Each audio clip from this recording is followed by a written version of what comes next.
एक धोबी था। वो अक्सर अपने गधे को ले जाकर के नदी के किनारे कपड़े धोता था।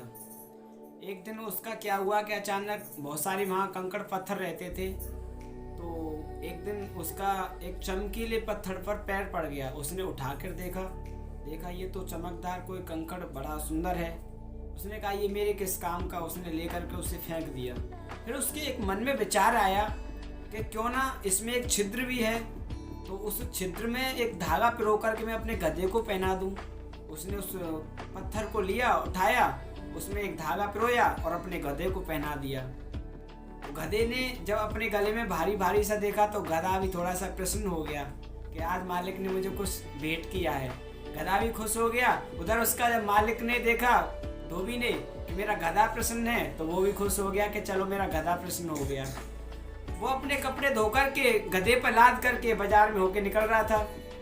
तो वो बाजार सुनारों का बाजार था। जब सुनारों की नजर उस धोबी के गधे के गर्दन पर पड़ी तो उन्होंने कहा इतना चमकीला पत्थर, ये तो हीरा है। तो एक सुनार भगा हुआ आया, अरे धोबी भाई इस पत्थर की कीमत क्या लोगे? तो धोबी ने कहा कि प्रभु ये तो मुझे मिला है अभी नदी के किनारे, मुझे तो इसकी रेट की मालूम नहीं है, मैं तो जानता भी नहीं हूँ ये पत्थर किसका है, कैसा है, आप ही बता दीजिए आप इसकी कीमत क्या दोगे? बोले मैं आपको खुश होके 5 रुपये दूंगा। बोले नहीं, इससे बढ़िया तो हमारे गधा पैर रहा है, हमारा गधा खुश है, मुझे 5 रुपये की आवश्यकता नहीं है, मैं इसे सेल नहीं कर रहा, मैं इसे बेच नहीं रहा। वो आगे बढ़ गया। आगे जब उसके बगल वाले सुनार ने जब उसको देखा कि उसने 5 रुपये में बेचा नहीं है, तो उसने कहा कि इसे धोबी को ज़्यादा बड़ा लालच देकर के जो हीरा है इसको खरीद लूँगा। तो उसने कहा डायरेक्ट आकर के, अरे धोबी भैया क्या इस पत्थर को बेचोगे आप?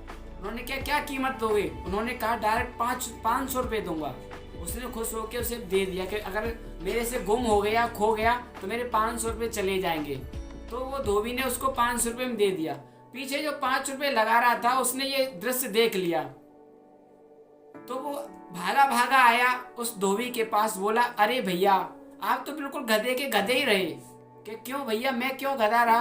कह रहे आपको नहीं मालूम ये हीरा कितना अनमोल था, कितनी इसकी कीमत थी, ये तो अरबों खरबों रुपए का था, इसको तुमने 500 रुपये में दे दिया।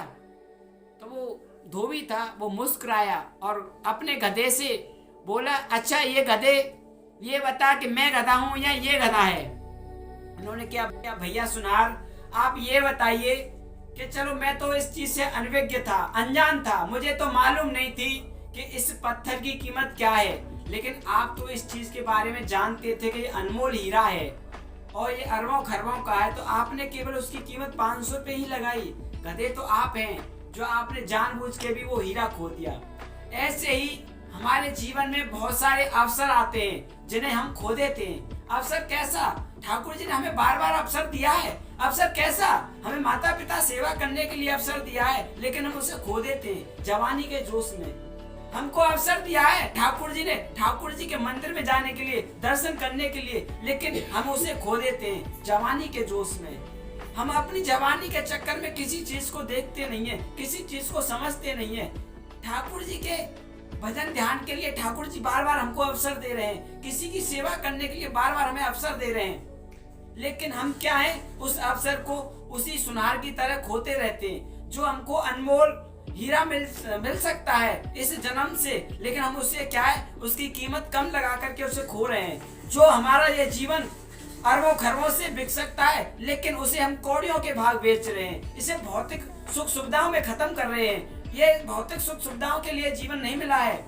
ऐसे ही आज हमने देखा कि आज हम एक क्षेत्र में एक मोहल्ले में गए थे, वहां पर बहुत सारे बच्चे थे। हमने देखे कि बच्चे थोड़े थोड़े उदास बैठे हुए हैं, तो हमने सोचा कि क्यों ना इनमें खुशियां बांटी जाएं। हम तुरंत दुकान पर गए, वहां से कुछ कॉपियां, कुछ पेंसिल, कुछ रूल, कुछ कटर, कुछ पहाड़े, ये सभी सामान हमने एकत्रित किया। कुछ टोपियां भी खरीदी और उनको हमने एक थैले में इकट्ठा किया और बच्चों के पास जाके पहुंच गए। हमने पहले तो बच्चों से कहा कि जो भी बच्चा एक सुंदर सी ड्राइंग बना करके देगा हम उसे अच्छा उपहार देंगे, ताकि उन बच्चों को ऐसा न लगे कि कोई हम भीख दे रहा है। उनके जो सम्मान के लिए ठेस ना पहुंचे बच्चों का, क्योंकि बच्चा भी अपना सम्मान चाहते हैं। तो हमने सोचा कि क्यों ना इन बच्चों को सम्मान के जरिए ही इनको कुछ भेंट दिया जाए। तो बच्चे ने थोड़े सुंदर सुंदर अपने ड्राइंग के द्वारा एक सुंदर सुंदर चित्र हमको बना के दिखाए। हमने सभी जो सामान था हमारे पास उन बच्चों में वितरण कर दिया। तो जो खुशियां हमने उन बच्चों को दी, हमको भी बहुत बड़ी खुशी मिली, क्योंकि कहते हैं कि दुख देने से दुख मिलता है और सुख देने से सुख मिलता है। सुख एक इत्र की तरह है, इसको जितना तुम छिड़काओगे वो सुगंध के रूप में आपको बार बार मिलता रहेगा।